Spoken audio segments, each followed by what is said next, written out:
Masih di Talk Show bersama saya Diki Chandra, Gracia Indri, Kromoson, dan Mbak Nunung.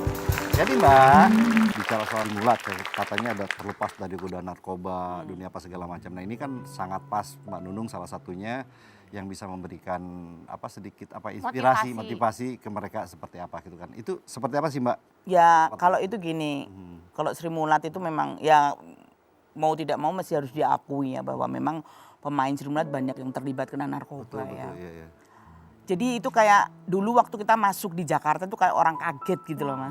Kayak orang kaget melihat wah gemerlapnya kota Jakarta. Terus kan banyak orang-orang yang ngajak ke sana, ngajak ke sini, seneng-seneng yang tadinya cuman hal-hal yang seneng-seneng biasa yang akhirnya ya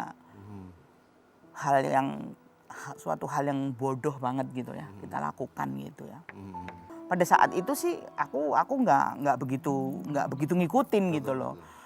Terus karena aku malah justru sering menasihati mereka. Nah akhirnya justru malah aku tuh paling bisa dibilang paling terlambat melakukan hal yang karena saya dulu kan sempat gabung, justru ini termasuk orang yang cerewet dalam hal itu artinya. Tapi ternyata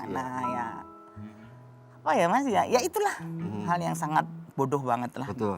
Nah tapi sekarang ternyata kan masih banyak orang yang bukan nggak kapok ya, mungkin karena nggak tahu atau mungkin nggak bisa ngebayangin. Terus bahwa sebenarnya nggak enak ketika misalnya harus direhabilitasi. Itu merusak gitu loh. Ya. Dan nggak ada enak-enak, merusak segalanya.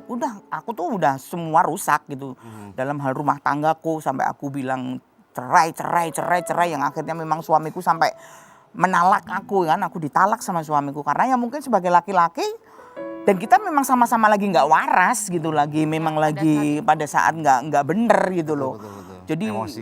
Jadi kayak orang paranoid, jadi udah rumah tangga hancur, keuangan hancur, ke keluarga juga udah yang aku tuh tadinya orang yang sangat peduli sama anak-anakku, peduli sama keluargaku tuh sampai jadi kayak orang jauh gitu. Jadi kayak ngajak mereka tuh cuman kayak kamuflase aja, ya jalan gitu. Udah nggak kerasan.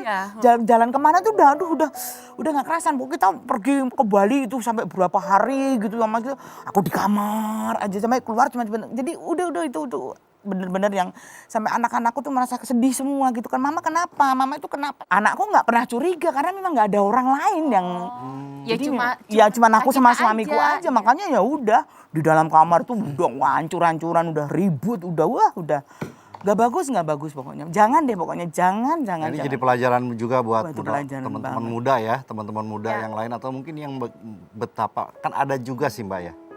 Ada juga yang mungkin dia udah sadar tapi bagaimana caranya keluar gitu loh. Memang itu Mas, yang susah meninggalkan narkoba itu cara ritualnya. Ritual itu cara kayak memakai ya, kayak kesibukan make, yang ini yang membakar, yang jadi ini. edik gitu ya Mas. Nah itu memang susah dilepaskan itu Mas. Kalau untuk merasakan udah nggak ada rasanya itu udah.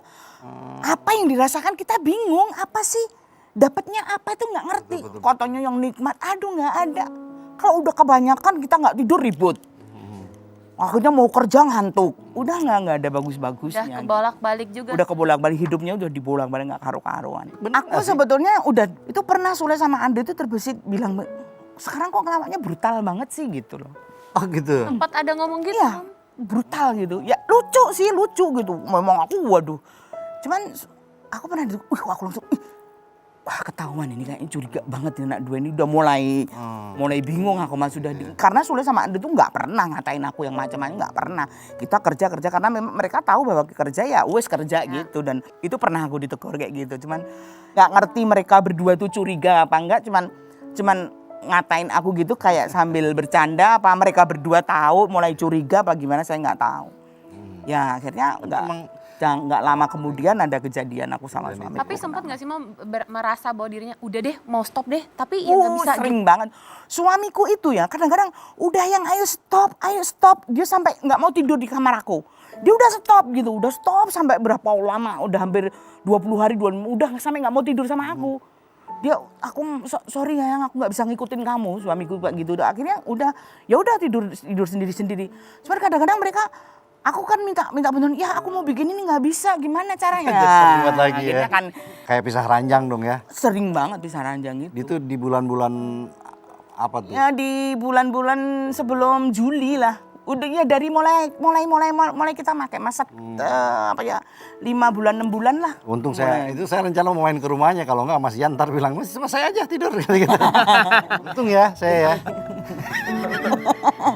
Tapi itu malah sebenarnya malah itu momen yang paling berat kali ya Mam ya. Pada saat emang pengen udah nggak mau ya tapi godaan itunya ada terus depan mata itu Ya, malah ya, yang paling kayaknya paling susah gitu dilakuin. Dan itu lucunya itu justru yang mencari itu aku bukan suamiku. Gitu loh Mas. Tapi Mbak Nunung, Yang berperan tuh memang aku di situ. tapi sebetulnya yang menampar Mbak Nunung saat ini adalah anak-anak ya. Anak-anak. Akhirnya anak-anak, ternyata ini. Akhirnya anak-anak cuman gini, pokoknya kalau mama masih nekat pakai lagi ya udah anak-anak sepakat, yuk kita rame-rame bareng.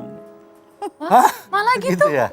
Ya karena Kalau ngomong sama Mancing aku begitu. gitu, kalau mama masih nekat, yang nasihatin aku pada saat aku Ya, kena kasus kemarin.